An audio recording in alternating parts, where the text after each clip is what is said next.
हिमाचल प्रदेश की सुखविंदर सिंह सुक्खू सरकार बचाने के लिए कांग्रेस आला कमान द्वारा भरसक प्रयास किए जा रहे हैं, क्योंकि मंत्रिमंडल में शामिल होने को लेकर हिमाचल कांग्रेस के विधायकों में बागी रुख देखा जा रहा है। इन्हीं बागियों को रोकने के लिए कांग्रेस आला कमान ने मंत्रिमंडल विस्तार को लेकर राजस्थान की गहलोत सरकार की तर्ज पर अंतिम फैसला ले लिया है। जिस तरह से राजस्थान के मुख्यमंत्री अशोक गहलोत ने अपने विधायकों को लॉलीपॉप देते हुए कुछ मंत्री पदों को पिछले 4 साल से खाली रखा है, उसी तरह से हिमाचल की सुखविंदर सिंह सुक्खू सरकार में कांग्रेस आला कमान ने 7 ही मंत्रियों के नामों पर अंतिम मोहर लगाई है। यानी कि हिमाचल प्रदेश की सुक्खू सरकार में 3 मंत्री पद खाली रखे गए हैं और इन्हीं 3 मंत्री पदों को मुद्दा बनाकर हिमाचल कांग्रेस के बागी विधायकों को शांत करने की कोशिशें की जा रही है। अब सुखविंदर सिंह सुक्खू के पास बागी विधायकों को समझाने का अवसर मिल चुका है,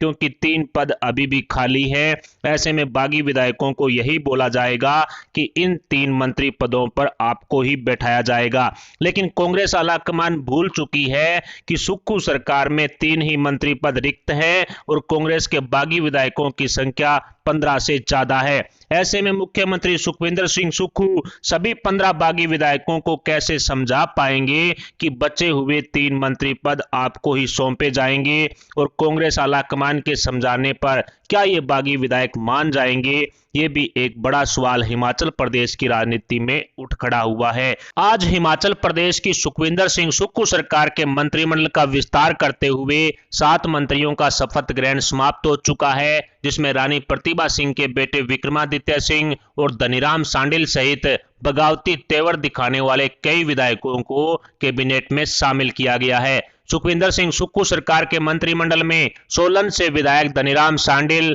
सिरमौर के सिलाई से 6 बार विधायक रहे हर्षवर्धन चौहान, किन्नौर के विधायक और पूर्व डिप्टी स्पीकर जगत सिंह नेगी, पूर्व सीएम वीरभद्र सिंह के बेटे शिमला ग्रामीण से विधायक विक्रमादित्य सिंह, कांगड़ा के ज्वाली से विधायक चंद्र कुमार, कुसुम पट्टी से विधायक अनिरुद्ध सिंह और जुब्बल कोट खाई से 4 बार के विधायक रहे रोहित ठाकुर को मंत्री बनाया गया है। लेकिन ये सारे ही नाम वो हैं जिन्होंने दिल्ली में डेरा डालकर कांग्रेस आलाकमान को बगावती तेवर दिखाए थे और खुद को मंत्री बनाने की कांग्रेस आलाकमान से जमकर लॉबिंग भी की थी। ऐसे में कांग्रेस आलाकमान ने हिमाचल प्रदेश में पनपी बगावत को रोकने के लिए 7 विधायकों को मंत्री बनाने का फैसला लिया और हिमाचल कांग्रेस की गुटबाजी को थोड़ा शांत करते हुए रानी प्रतिभा सिंह गुट की तरफ से विक्रमादित्य सिंह को मंत्री बनाया गया और धनीराम शांडिल गुट की तरफ से बगावत को रोकने के लिए उन्हें भी मंत्री की गद्दी सौंप दी गई है। लेकिन हिमाचल कांग्रेस का असली खेला अभी भी बाकी है,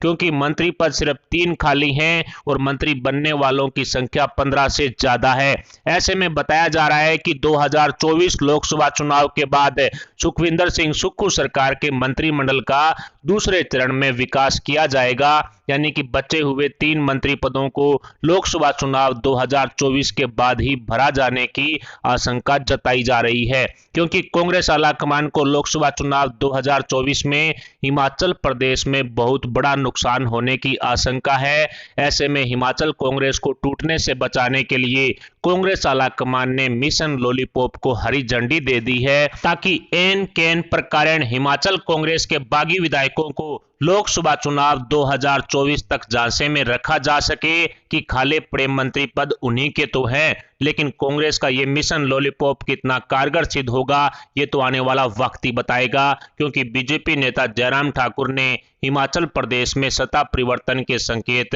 पूर्व में भी दे दिए हैं और साथ ही कांग्रेस को चेतावनी देते हुए अपने विधायकों को टूटने से बचाने की हिदायत भी दे डाली है। ऐसे में हिमाचल की राजनीति का असली खेला अभी बाकी है और आज तो मंत्रिमंडल विस्तार का पहला ही दिन है, जिसके 1-2 दिन में रुझान आने शुरू हो जाएंगे कि हिमाचल कांग्रेस के बागी विधायकों ने मिशन लॉलीपॉप को समर्थन दे दिया है या फिर ऑपरेशन लोटस का दरवाजा खटखटाएंगे। अब मुख्यमंत्री सुखविंदर सिंह सुक्खू के सामने बागी विधायकों को समझाने के साथ साथ उन लोक लुभावने वादों को पूरा करने की भी चुनौती है, जिन्हें कांग्रेस ने चुनाव जीतने के लिए जनता जनार्दन से किए थे। 70,000 करोड़ रुपए के कर्ज में डूबे हिमाचल प्रदेश की सुखविंदर सिंह सुक्खू सरकार को सभी किसानों का 3 लाख रुपए तक किसान कर्ज माफ करना है, सभी को फ्री बिजली उपलब्ध करवानी है, हिमाचल प्रदेश की सभी महिलाओं को 1500 रुपए प्रति महीना पेंशन देनी है, 500 रुपए में गैस सिलेंडर देना है,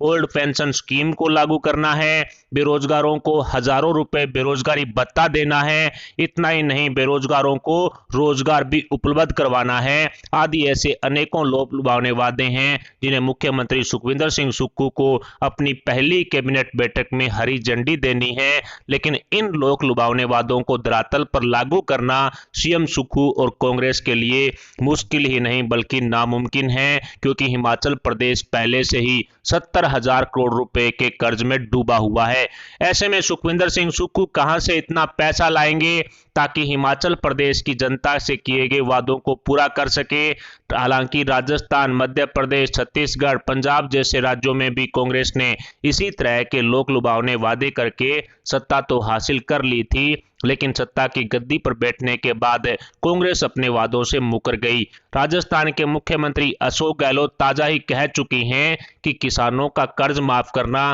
केंद्र सरकार के सहयोग बगैर संभव नहीं है। लेकिन केंद्र की मोदी सरकार किसानों का कर्ज माफ करने के पक्ष में नहीं है, क्योंकि किसान कर्ज माफी से किसानों का उद्धार नहीं हो सकता है। इसलिए मोदी सरकार किसानों की आय दोगुनी करने पर जोर दे रही है, जिसमें पीएम किसान सम्मान निधि जैसी योजनाओं के साथ साथ फसलों का बढ़िया दाम देने जैसे मुद्दों पर काम कर रही है। ऐसे में कांग्रेस के लोक लुभावने वादे खोखले ही नजर आ रहे हैं, लेकिन हिमाचल कांग्रेस अपने वादों को कैसे पूरा कर पाएगी ताकि हिमाचल की सुखविंदर सिंह सुक्खू सरकार को बचाने के साथ साथ कांग्रेस के 15 से ज्यादा बागी विधायकों को भी खुश रखा जा सके। कांग्रेस के इन बागी विधायकों की बगावत को रोकने के लिए मुख्यमंत्री सुखविंदर सिंह सुक्खू को हिमाचल की जनता जनार्दन से किए गए वादे भी पूरे करने होंगे, क्योंकि इन विधायकों को भविष्य में राजनीतिक नुकसान होने का डर भी सता रहा है। अपने अपने विधानसभा क्षेत्रों में जनता जनार्दन से किए गए वादों को कांग्रेस के विधायक पूरा नहीं कर पाए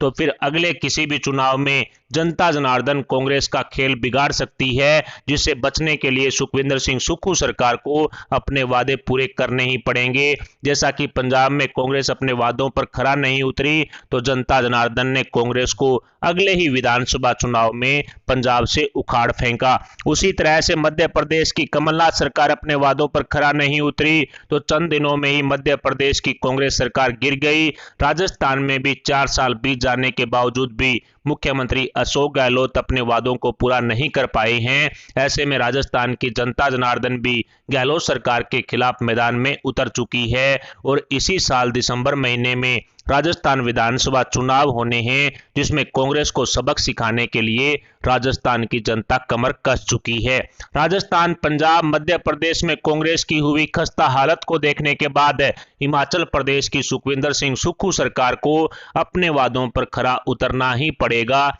नहीं तो अंजाम बहुत बुरा होने वाला है। फिलहाल हिमाचल प्रदेश की सुखविंदर सिंह सुक्खू सरकार में किए गए मंत्रिमंडल विस्तार पर आपके क्या विचार हैं? क्या 7 मंत्री मिलकर सीएम सुक्खू को अगले 5 साल तक सत्ता में बिठाए रखेंगे या फिर भारतीय जनता पार्टी के साथ मिलकर बागी विधायक कोई बड़ा खेला करेंगे? इस पर आप अपने विचार हमें कमेंट बॉक्स में जरूर बताएं। साथ ही वीडियो को लाइक करके हमारे चैनल को सब्सक्राइब जरूर कर लें। अभी के लिए इतना ही, मिलते हैं अगली बड़ी अपडेट अगली न्यूज के साथ। तब तक के लिए जय हिंद, जय भारत।